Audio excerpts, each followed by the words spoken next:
ఏ party మనది? ఈ party లీడర్లతో ఏం మాట్లాడతామే? మీరు మీరు వీళ్ళంతా ఒక పార్టీ కోసం పనిచేస్తుంది. మీరు బీఆర్ఎస్ఆ? మీరే చెప్పు. చెప్పు.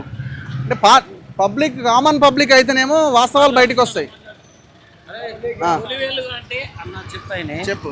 తొలి వెలుగు అని అంటే అందరికీ సమానంగా ఉండేటటువంటి ఛానల్. సమానంగానే ఉంటున్నాం మేము, అందుకే అంటున్నాను నేను. పార్టీ అనేది కాదు. బీఆర్ఎస్ వాళ్ళట మాట్లాడేసి ఆడ కూడా బీఆర్ఎస్ తెలియదు మాకు.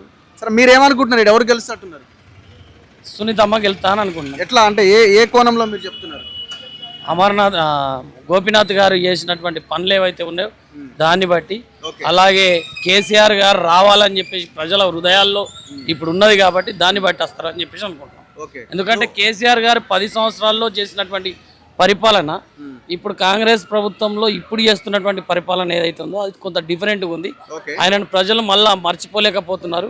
దీనికంటే చాలా మెరుగైనటువంటి స్థితిలో కేసీఆర్ పాలన ఉంది అని చెప్పేసి ప్రజలు గట్టిగా నమ్ముతున్నారు. కాబట్టి ఫైట్ హోరాహోరీ ఉంటుందా?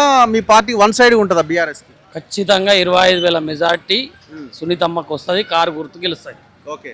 సో ఇప్పుడు బీఆర్ఎస్ వాళ్ళు ఒక ప్రచారం చేస్తున్నారు కదా, వీళ్ళు వస్తే మొత్తం ఆగమవుతుంది, రౌడీయిజం అని. మీరు కూడా నమ్ముతున్నారా? అది ఆల్రెడీ జరుగుతున్నది. బెదిరిస్తున్నారన్నా. ఎక్కడ దొరికితే అక్కడ బెదిరిస్తున్నారు. ఎటు వెళ్ళనియకుండా బెదిరిస్తున్నారు. 25,000 మెజార్టీతో బీఆర్ఎస్ గెలుస్తుంది. తప్పకుండా 25,000 మెజార్టీతో గెలుస్తుంది.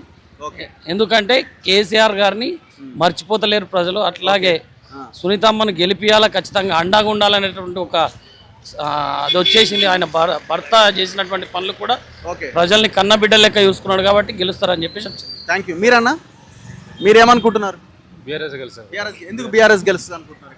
ఇంతకుముందు చేసిన అభివృద్ధి, కేసీఆర్ చేసిన అభివృద్ధి కావచ్చు, మాగంటి గోపీనాథ్ సార్ చేసిన అభివృద్ధి కావచ్చు.